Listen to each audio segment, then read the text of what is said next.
Gloria al Señor. Meditando en Dios.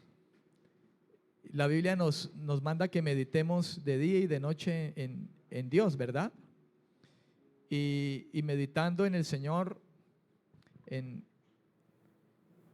mi propia vida y en la vida de personas, que llegado el momento, a veces uno está en casa, está donde sea y de repente se encuentra meditando sobre la vida, como decía el hermano ahora, hablando acerca de Santiago, creo que era, de que la vida del ser humano es como neblina, ¿verdad? ¿Qué pasa?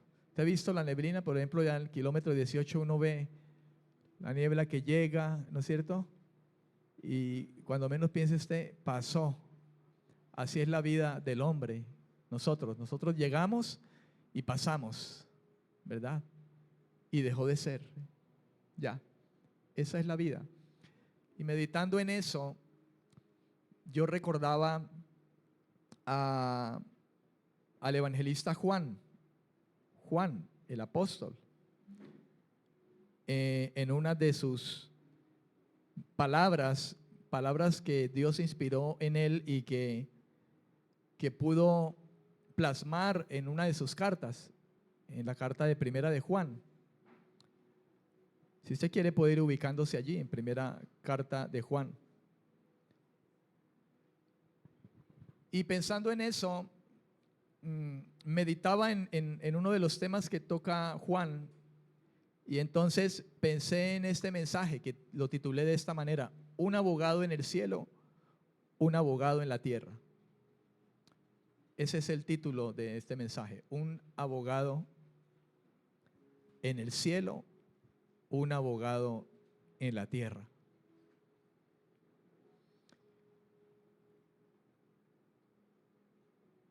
La Biblia dice que hay un solo nombre bajo el cielo dado a los hombres en el que podemos ser salvos. Un solo nombre. Hay muchas personas que han sido elevadas a la altura de una divinidad por parte de los hombres. Muchos, como usted bien lo sabe, han elevado a personas a la estatura divina, como María, la Virgen María, elevada a una estatura divina, como quizá el mismo Pedro el día de hoy, en algún lugar quizá ha sido también elevado a esa altura. Pablo,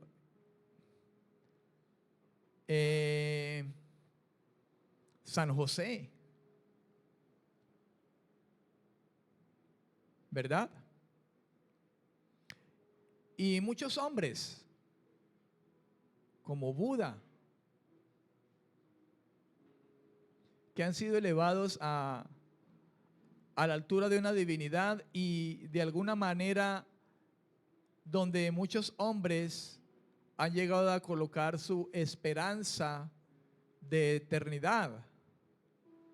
Pero la Biblia es clara cuando dice que no hay ningún otro nombre distinto al de Cristo dado a los hombres. Bajo este cielo no hay ningún nombre dado a los hombres. Así que ni Pablo, ni Pedro, ni Juan, ni María, ni José, absolutamente nadie bajo el cielo tiene esa potestad para poder dar salvación, y mucho menos como abogado ante el trono de la gracia, donde el Padre está sentado en gloria. No hay ninguna otra persona. Hay quienes oran a sus muertos y dicen: papito, pídele a Dios que me ayude con este trabajo. Lo digo porque he escuchado gente que yo fui al cementerio a visitar la tumba de mi padre, muy joven.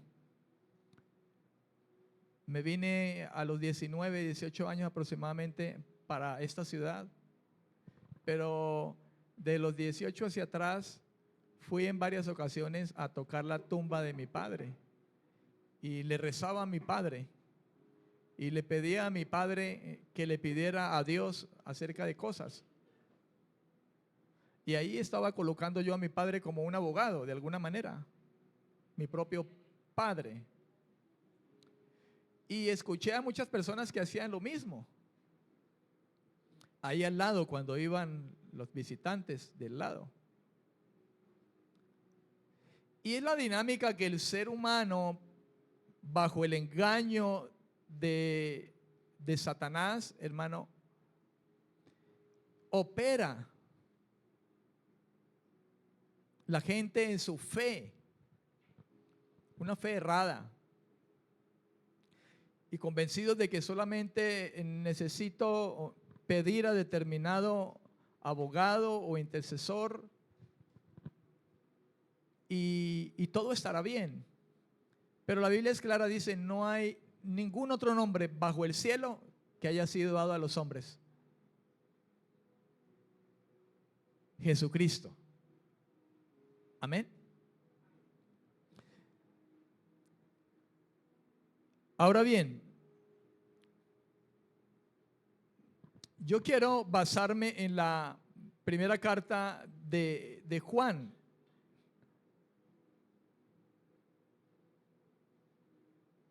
En primera instancia, porque tengo algunos otros versículos que apoyan, por decirlo de alguna manera, la intención que tengo sobre este mensaje.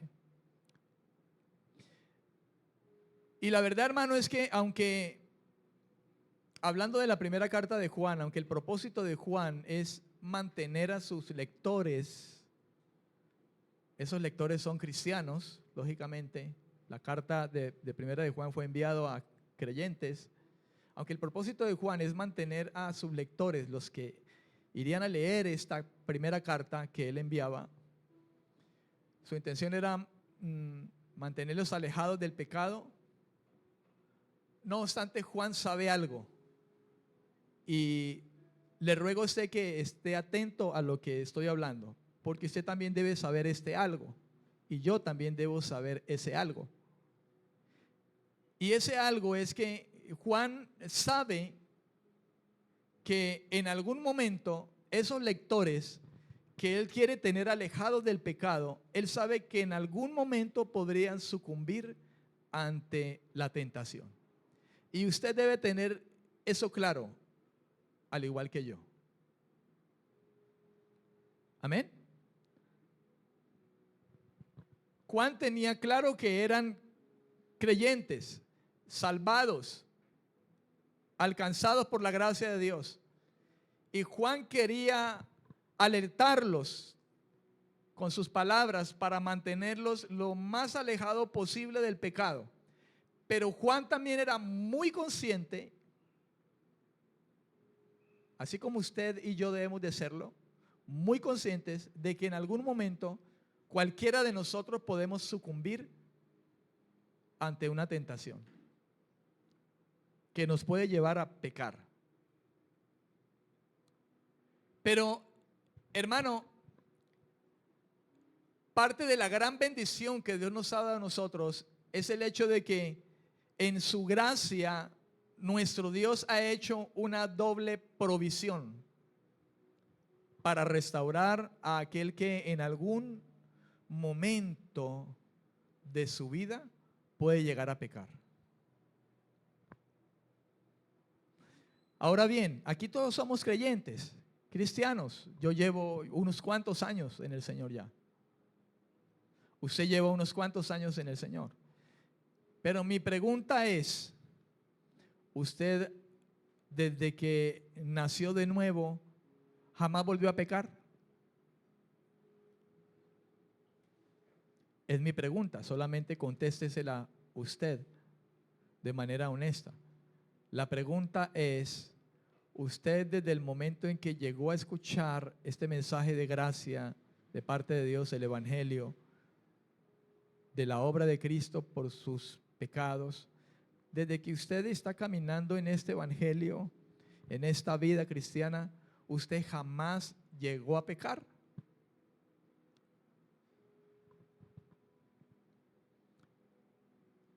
Yo le digo de manera rotunda, sí.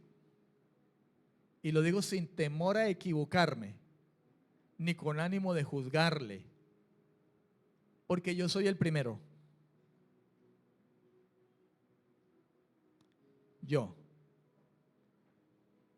Y llevo pastoreando 16, como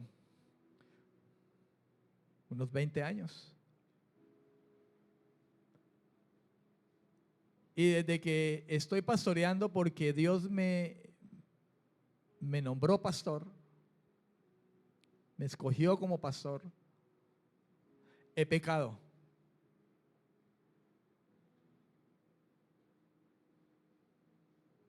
¿Cuántas veces, pastor? No pocas.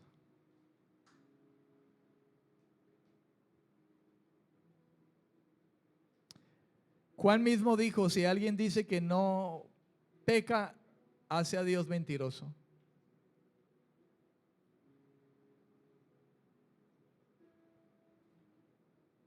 Nadie puede decir lo contrario. Sin embargo, tenemos una gran bendición, usted y yo. Y en esto pensó Dios tan perfectamente que no solamente llevó a cabo el acto de redención, lo hizo Él, sino que un abogado en el cielo, un abogado en la tierra. Amén, amén. Para usted y para mí. Dios es perfecto en todo lo que hace. Nada se le escapó en su plan y en el conocimiento de todas las cosas, incluyéndolo a usted y a mí. El conocimiento profundo que tiene Dios del ser humano.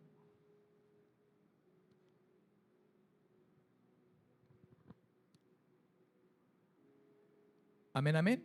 De modo que pensando en ese título de este mensaje, un abogado en el cielo, un abogado en la tierra, pues yo voy a dividir este tema en dos partes.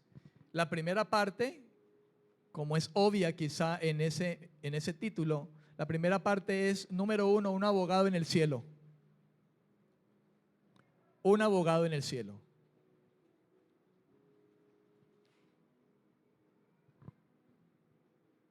Amén.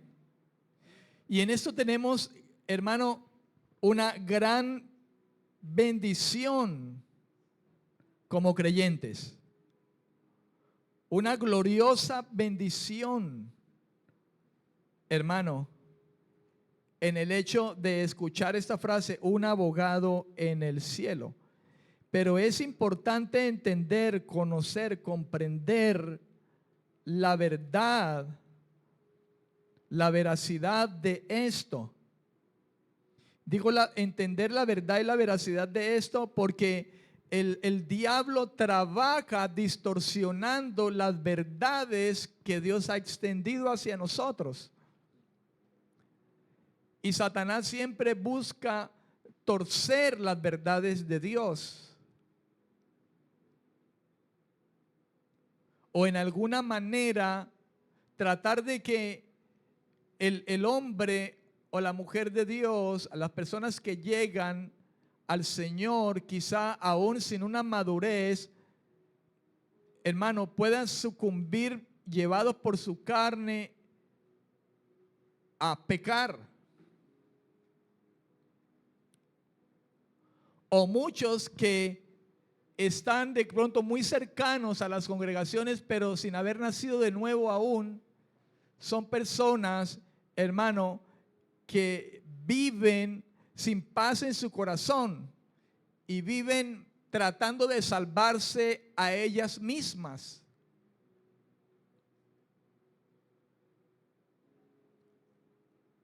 Y no tiene paz en su corazón porque carecen del conocimiento verdadero de la gracia de Dios. Cuando no hay un evangelio bien predicado, cuando la verdad del evangelio no ha sido realmente predicado y comprendido por las personas que lo oyen,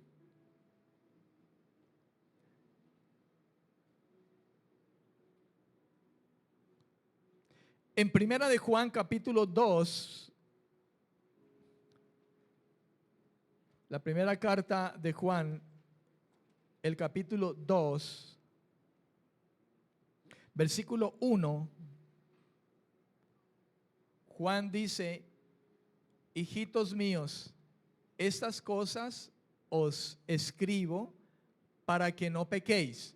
Note usted cómo comienza Juan en ese capítulo 2. Dice: hijos míos, estas cosas que les estoy escribiendo, las escribo para que no pequen. Fíjese la intención de Juan. Juan no quiere que ellos pequen. Juan sabe que van a pecar. De hecho, Juan mismo llegó a pecar en algún momento de su vida mientras era un apóstol. ¿Que sí o que no? De eso estoy seguro.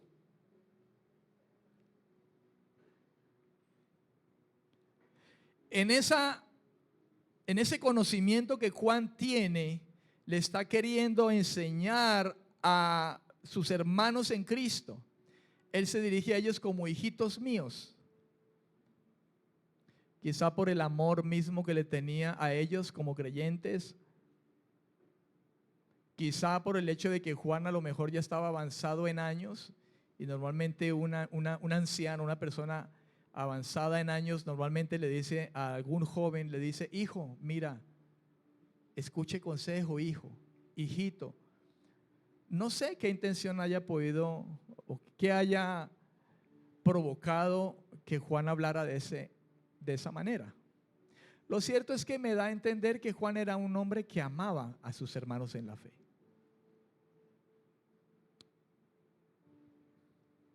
Pero eso no es relevante. Lo importante es que Juan era un hombre de Dios y Juan predicaba el amor. Por lo cual me imagino que si fue puesto como instrumento de Dios para escribir este sagrado libro, es porque Dios halló en él algún corazón que aprobó. Y dentro de lo que aprobó Dios en la vida de Juan, es que a pesar de que Juan era alguien vulnerable al pecado, aún Juan era un hombre que amaba. Y quizá por eso pudo decir: hijitos míos, estas cosas os escribo para que no pequéis. Juan estaba interesado en que sus hermanos en la fe no pecaran, no se dejaran vencer por su carne, se guardaran. Y por eso dijo: por eso escribo estas cosas. Pero dice: y si alguno hubiere pecado. Fíjense que él dice: si alguno hubiere pecado, porque Juan es consciente de que somos vulnerables aún. Dice: tenemos un abogado para con el Padre, a Jesucristo el justo. Y por eso yo le decía a usted: un abogado en el cielo. Pablo en Romanos capítulo 8 versículo 34 también habló lo siguiente. Y Pablo, hablando a sus hermanos en la fe, hombres y mujeres que habían llegado a la misma fe que él tenía y que ahora compartían esa misma fe de Pablo. Pero Pablo se encontraba en la posición de parte de Dios de ser alguien que guiara a muchos, que edificara a muchos. Por eso escribió esta carta a los romanos, y en el capítulo 8 versículo 34 les decía: ¿quién es el que condenará? Si Cristo es el que murió. Fíjese lo que dice Pablo. ¿Quién los va a condenar a ustedes? Él ya les había dicho en Romanos 8:1, ninguna condenación hay para los que están en Cristo Jesús. No hay ninguna condenación. Y aquí en el versículo 34 vuelve y les hace una pregunta. Les dice, pero ¿quién les condenará? ¿No ve que Cristo es el que murió? Pero sigue añadiendo aún y dice, y más aún, el que también resucitó. Y el que además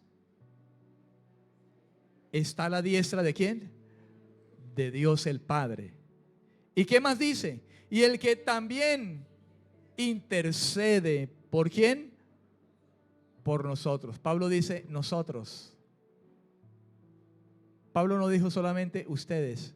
Pablo dijo nosotros. Pablo tiene claro esto. Y Pablo está enseñándoles. Pablo les está dando a saber esa verdad sobre la cual deben reposar, descansar, confiar. Aunque aún están en esta carne, así como Él, y son vulnerables de llegar a pecar. En otras palabras, Pablo y Juan dicen, hay un abogado en el cielo para nosotros.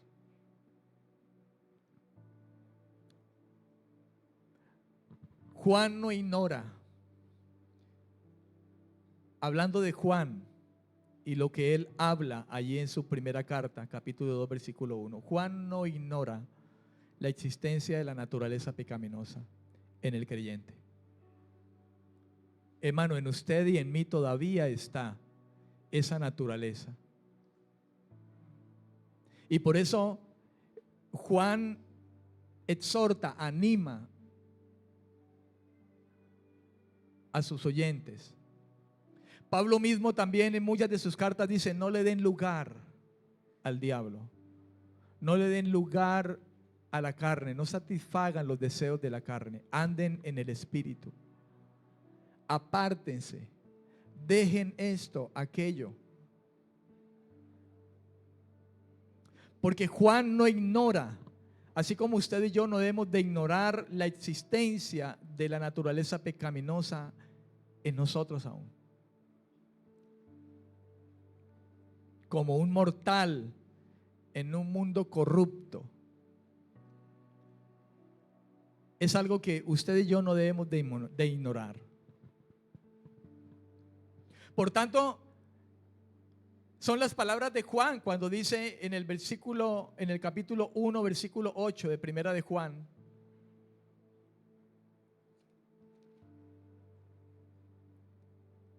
Si decimos que no tenemos pecado, nos engañamos a nosotros mismos. Y la verdad no está en nosotros. Si yo le digo a usted que yo no tengo pecado ya, yo soy un pastor mentiroso. Yo soy un hombre mentiroso. Si usted me dice lo mismo, usted es mentiroso. Y usted y yo ofenderemos a Dios si nosotros hablamos de esta manera, muy arrogantemente. No obstante, nuestra naturaleza, Dios ha hecho nuestra naturaleza partícipe de la naturaleza santa de Dios.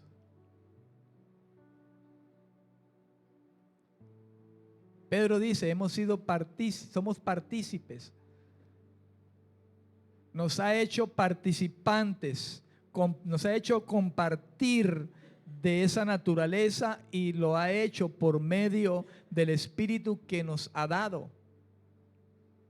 Un espíritu que no es cualquier espíritu, es el Espíritu Santo, el Espíritu de un Dios santo. ¿Para qué se nos ha dado un Espíritu Santo dentro de nosotros?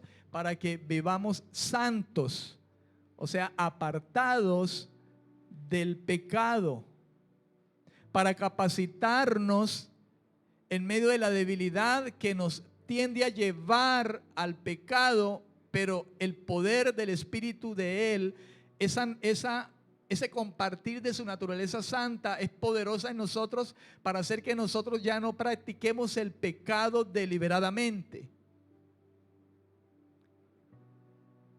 Mi carne quiere pecar.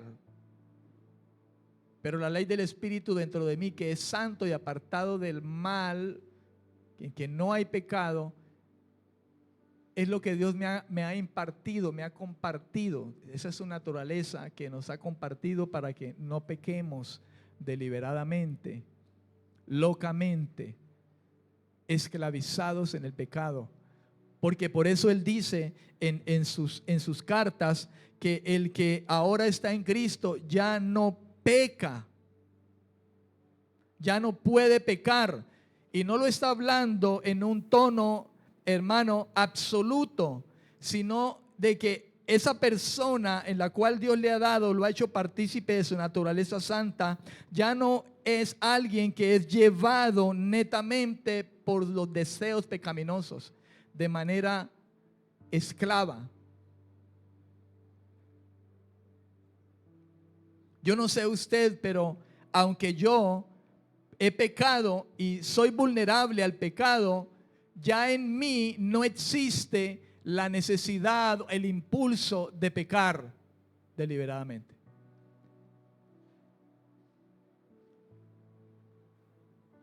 Y si ha llegado a ocurrir en algún momento, hay una tristeza según Dios que me lleva al arrepentimiento. Una vez me he hallado en alguna falta para con Dios. Algo que no existía de alguna manera antes, porque pecábamos y pecábamos y pecábamos, y era una constancia de resentimientos, de pensamientos, de palabras, de odios, de lascivia, de codicia, de lujuria. Pero hoy no.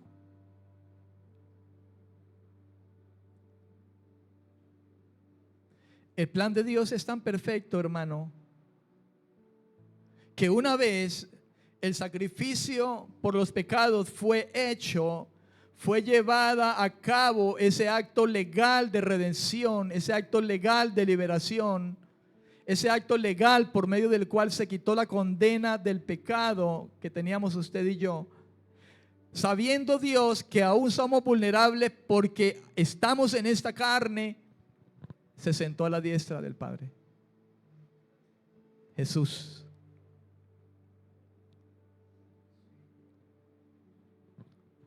Por eso dice Pablo, ¿quién los va a condenar? ¿No saben que Cristo fue el que murió? ¿Y quién era Cristo? El nombre dado a los hombres bajo este cielo, el único nombre digno, el único nombre poderoso, el único nombre capaz de redimir. Cristo, Dios con nosotros, Dios mismo hecho hombre. Él vino y en la condición de hombre murió, pagó el precio y resucitó, no se quedó en la tumba. Además, dice, se sentó a la diestra de Dios el Padre, dice, además se sentó y además también se sentó a interceder por nosotros.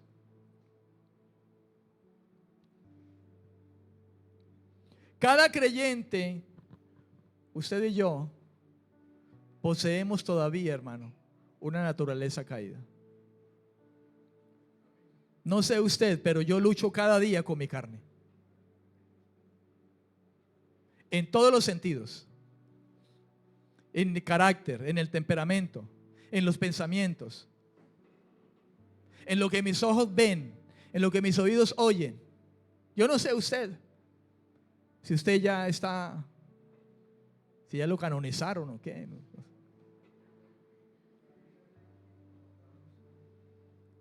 Pero yo lucho cada día con mi carne.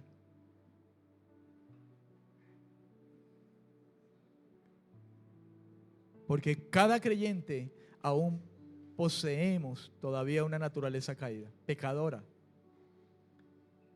Pero escuche esto, así como también poseemos por la misericordia y bondad de nuestro Dios, un Espíritu Santo habitando dentro de nosotros.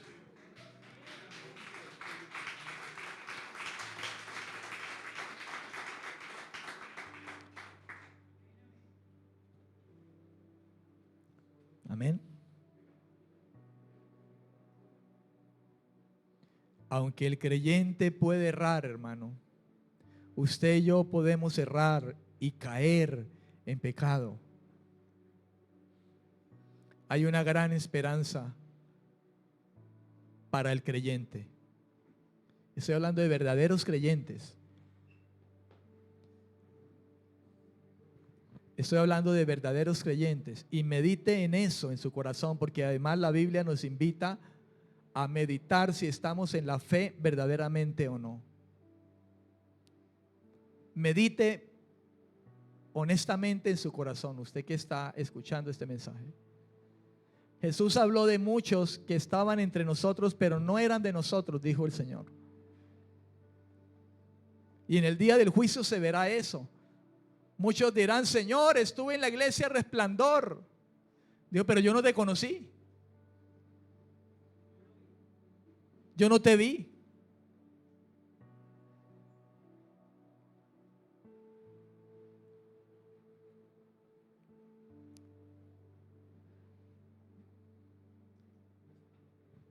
Hay una gran esperanza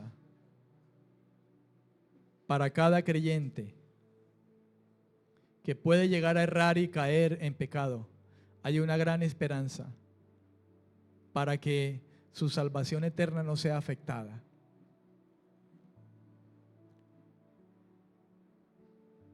Escucha, amado, ruego al Señor, ruego al Espíritu de Dios que usted pueda estar entendiendo esto de la manera correcta. Porque hablar de estas cosas, hermano, a falsos conversos es el escalón. Escuche, hablar de estas cosas a falsos conversos puede ser el escalón a que esa persona se crea con licencia de pecar y decir: no, yo peco, ya Cristo murió por mí. Porque hay muchos falsos conversos, mucha gente que cree estar convertida sin estarlo realmente.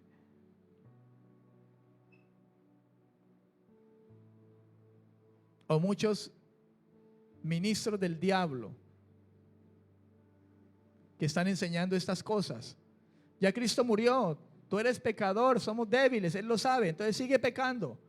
Y entonces pecan deliberadamente. Un nacido de nuevo realmente, aunque puede errar, puede pecar por causa de la naturaleza pecaminosa que aún está en nosotros, no pensará de esa manera. Un verdadero creyente no pensará de esa manera.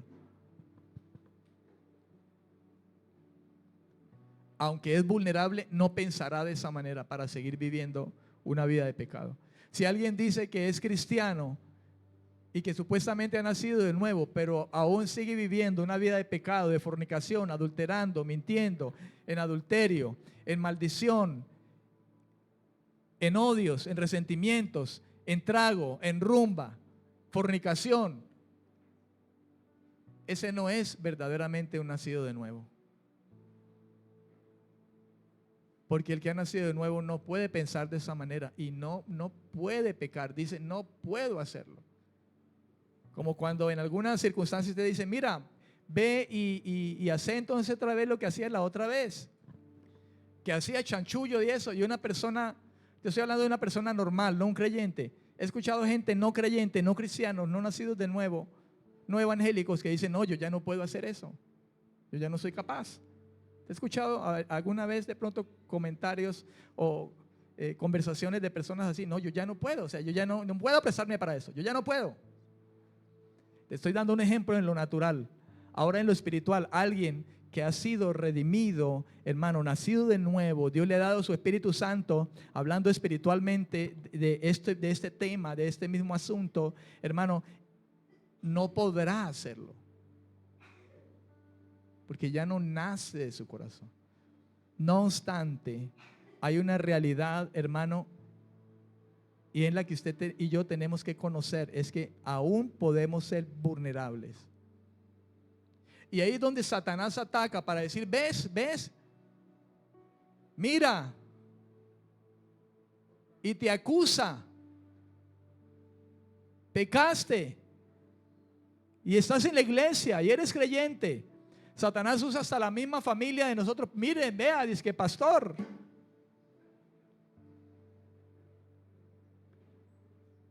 Pero ¿a quién le crees? ¿A Satanás o a Dios que te dice yo te he redimido? Tú puedes llegar a pecar, pero yo me senté a la diestra de mi Padre. Allí intercedo por ti, yo soy tu abogado. ¿A quién le vas a creer? ¿A Satanás, que puede señalarte hasta el sol de hoy? De día y de noche te acusa. No dice la Escritura, pero ellos lo vencen por la sangre del Cordero y por la palabra del testimonio de ellos. ¿Por qué? Porque esa sangre los redimió, esa sangre legalmente los redimió, los compró, pagó el precio, pagó la multa. Y eso es lo que Cristo ha hecho por nosotros.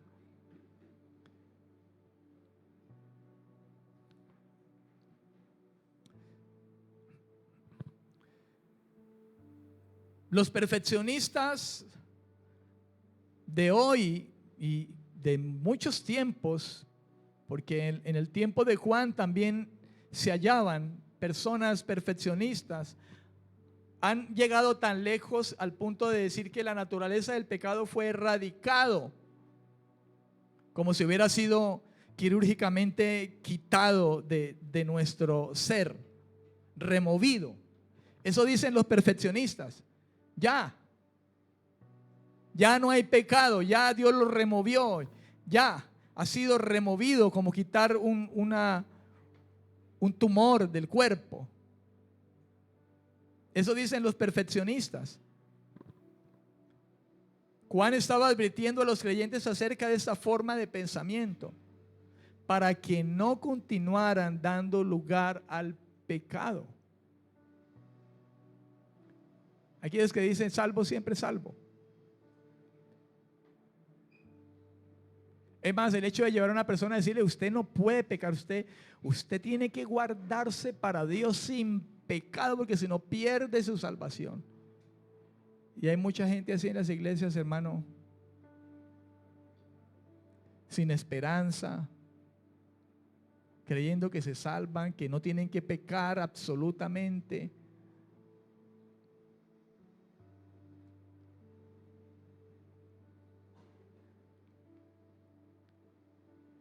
No estoy diciendo que entonces se vayan a pecar, sino que nadie puede entrar al cielo porque diga jamás, después de que me convertí, jamás llegué a pecar, porque es mentira.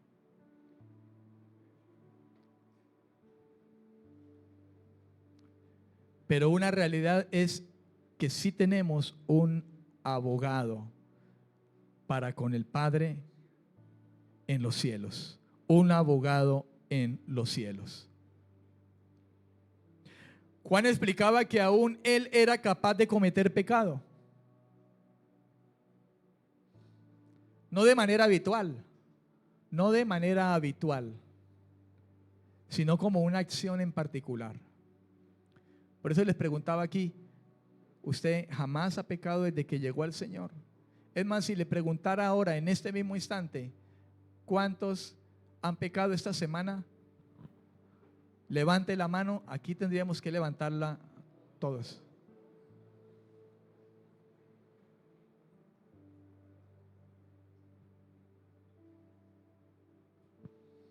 Pero yo le diría, ¿y usted ya se arrepintió de eso? Si ya pecó, dobló sus rodillas, oró, lloró, algo, ¿hizo algo o se quedó allí?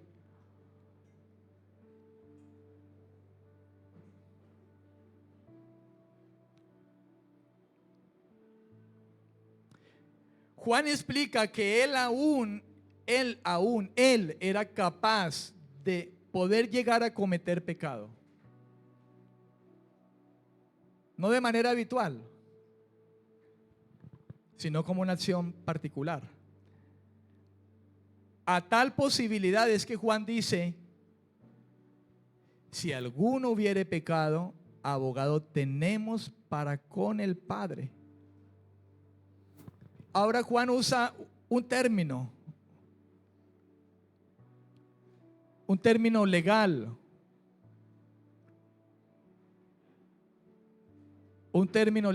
la palabra abogado. En el griego es la palabra parakletos. Y la intención de Juan es decir lo siguiente, cuando dice un abogado, significa un intercesor. Juan está diciendo un abogado, como si dijera, tenemos un intercesor para con el Padre. Tenemos un consolador para con el Padre. Eso es la palabra paracletos. Si alguno hubiere pecado, intercesor tenemos para con el Padre. Un consolador tenemos para con el Padre. Uno que nos ayuda. Uno que está al lado del Padre y nos ayuda. Es lo que está diciendo Juan. Cuando en el Nuevo Testamento se usa esta palabra, hermano, abogado, se percibe claramente desde el ámbito jurídico.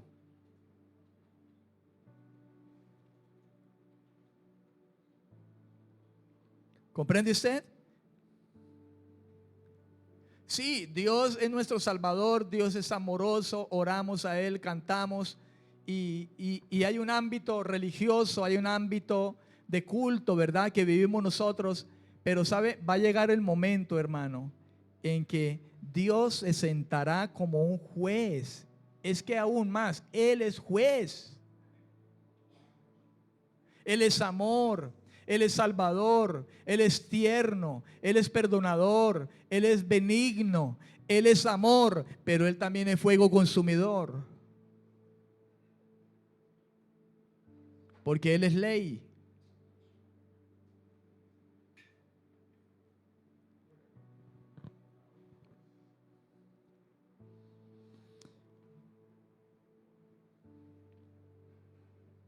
Por ejemplo, cuando uno escucha decir que alguien ha hecho algo malo, pero tiene un abogado defensor.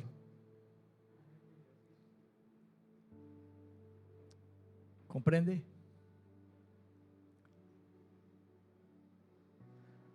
Juan habla claramente del Señor Jesucristo como un defensor, un intercesor, uno que defiende la causa de alguien ante el supremo juez, el Padre. Ese es Cristo, hermano. Ese que murió en la cruz, ese que fue azotado, a ese sobre el cual fueron echados todos los pecados. Ese mismo que fue sepultado y resucitado, ese mismo ahora está allá, a la diestra del Padre, el juez supremo. Él está allí como defensor, como intercesor, defendiendo su causa y mi causa ante el juez supremo, el Padre.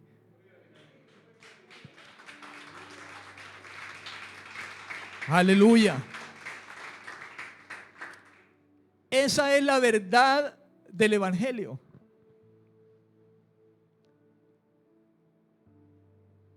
No hay otro intercesor entre Dios y los hombres.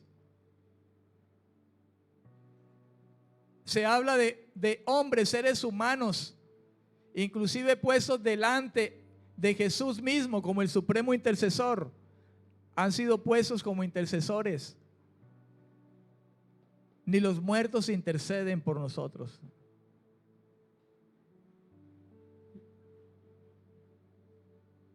Amén.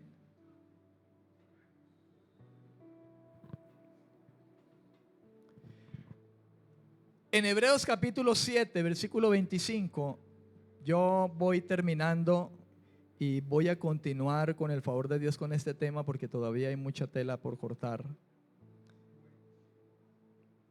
Hebreos capítulo 7, versículo 25, dice la escritura: por lo cual puede también salvar perpetuamente a los que por él se acercan a Dios, viviendo siempre para interceder por ellos. Aquí habla Hebreos, el autor de Hebreos, una vez más hablando del abogado en el cielo que tenemos nosotros.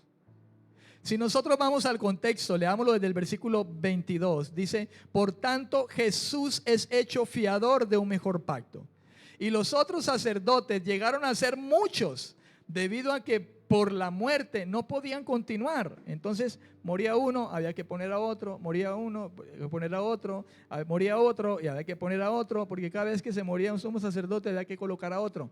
Cristo murió. ¿Pusieron otro? ¿Por qué?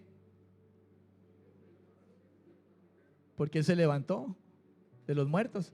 Entonces, ¿cómo iban a poner otro? Si estaban pensando en otro, se levantó y dijo, bueno, aquí estoy otra vez. Aquí sigo por los siglos de los siglos, amén. Eso, en otras palabras, es lo que está dando a entender Hebreos, ¿ves? Mas por cuanto permanece para siempre, tiene un sacerdocio, ¿qué? Inmutable, eterno. ¿Cuántos dan gloria a Dios? Por lo cual, hablando de Cristo y su sacerdocio inmutable, por lo cual puede también, ¿puede qué? También ¿qué? Salvar. ¿Cómo? ¿Por un momentico? ¿Por unos meses? Perpetuamente, eternamente y para siempre. ¿A quién? A los que por Él se acercan a Dios, viviendo siempre. ¿Quién? Cristo. ¿Para qué? Para interceder por ellos. Dice perpetuamente. Esa palabra perpetuamente, originalmente, la palabra originalmente fue tomada queriendo decir de manera perfecta, completa. Puede entenderse también por siempre. Puede entenderse también de manera perfecta. De manera perfecta. Puede salvar perpetuamente. Puede salvar de manera perfecta. Puede salvar de manera completa, por siempre, a los que se acercan a Él. Con el término salvar se está hablando tanto de la salvación del pecado y sus consecuencias, como de recibir la gloria eterna. Esa es la intención del autor de Hebreos cuando dice salvar de manera perfecta, completa, para siempre. Está diciendo, Él de manera perfecta, completa y para siempre puede salvar del pecado y de las consecuencias del pecado. ¿Cuál es la consecuencia del pecado? La muerte eterna. Entonces, si Él nos salva de esa consecuencia, quiere decir que nos da ¿qué? Vida y gloria eterna con Él. Amén, amén. Y lo que Él hace, dice, es interceder.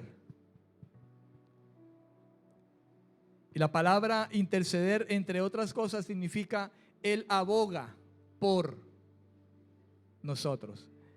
Él intercede por nosotros. Y escuche esta otra. Él ora por nosotros. Ya de antemano Jesús lo había hecho. San Juan capítulo 17. No oro solamente por esto, Señor. No te pido que los quites del mundo, sino que los guardes del mundo. Mire la oración de Jesús.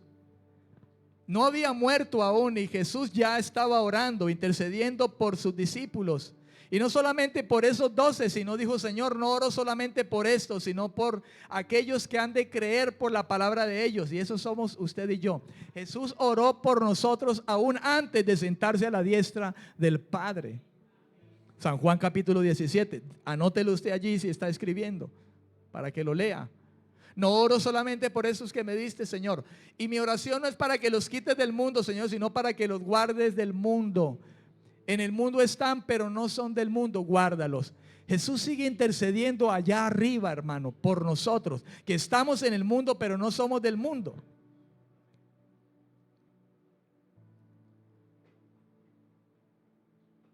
Sigue intercediendo, sigue abogando.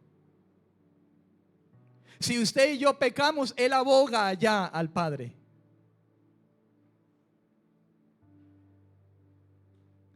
A lo mejor Satanás estará en el mismo plan que como Job, con la vida de Job, acusándonos. Pero Jesús está al lado del Padre. como alguien que fue tentado en todo pero sin pecado, que participó como nosotros de esta carne, que sabe de la debilidad, de las tentaciones, porque Él fue tentado en todo, pero sin pecado. Por eso nos comprende. No nos alcahuetea. Si usted y yo cogemos de fuego el pecar, Jesús, que es el abogado justo, estará ante el Padre para decirle: le tocó disciplina, papá,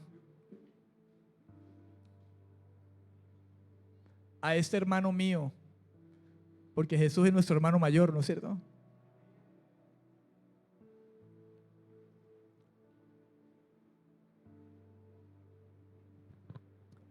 El interceder, hermano, escuche esto, no se trata tanto de que Jesucristo, sentado a la diestra del Padre, hace cambiar de opinión al Padre.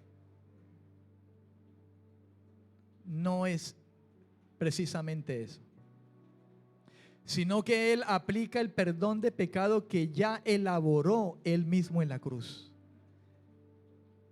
Como si dijera: Padre, yo pagué el precio por Él.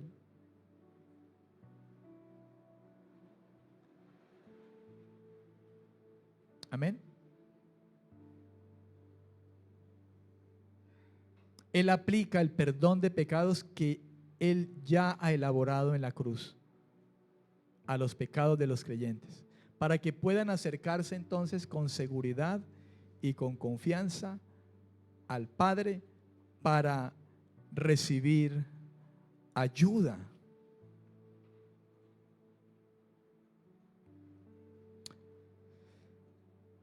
Por eso dice en Hebreos capítulo 4, versículo 14 al 16. Mire lo que dice: por tanto, teniendo un gran sumo sacerdote que traspasó los cielos, Jesús, el Hijo de Dios, retengamos nuestra profesión. Porque no tenemos un sumo sacerdote que no pueda compadecerse de nuestras debilidades. Está hablando del abogado. Cristo el sumo sacerdote, pero el abogado. Comprenda que estamos hablando de Cristo. Aquí habla del sumo sacerdote, ese es Cristo que entró, pero Él es abogado, intercesor. Y es de esta manera, hermano, como está Jesús en los cielos, nuestro abogado. Porque tenemos un sumo sacerdote, versículo 15, que no tenemos un sumo sacerdote que no pueda compadecerse de nuestras debilidades, sino contrariamente, uno que fue tentado en todo, según que nuestra semejanza, o sea, según así como nosotros humanamente en esta carne, pero ¿sin qué? Sin pecado. Él fue tentado en todo. ¿Comprende usted lo que significa ser tentado en todo? Todo, todo. En todo.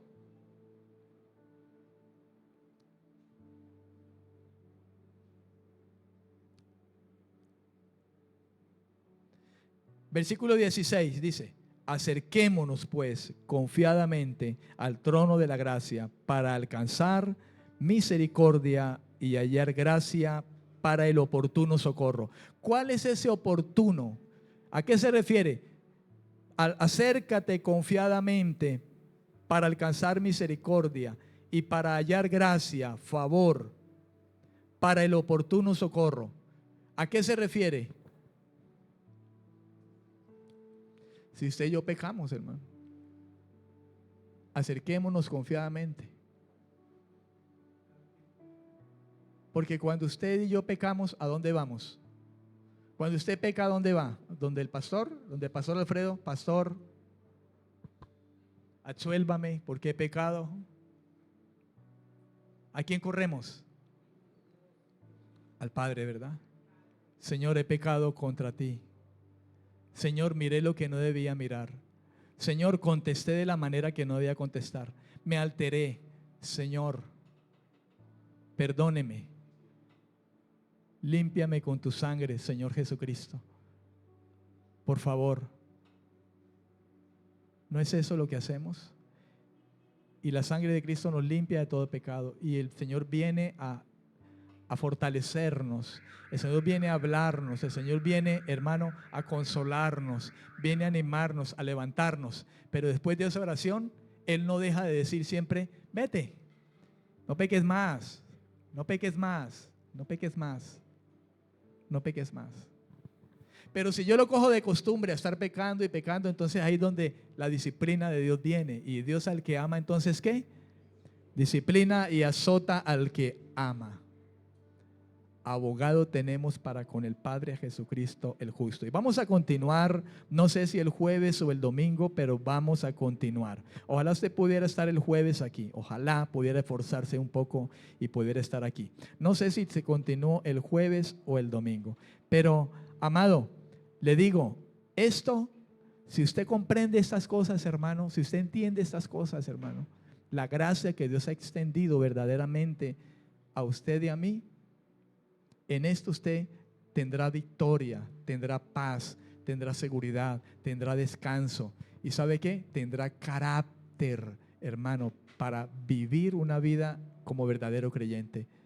Usted comprende esas cosas, usted tendrá libertad para amar a Dios más y más en obediencia. Usted comprende esas cosas, usted tendrá más libertad para poder ser un verdadero adorador, un verdadero hombre y mujer de Dios.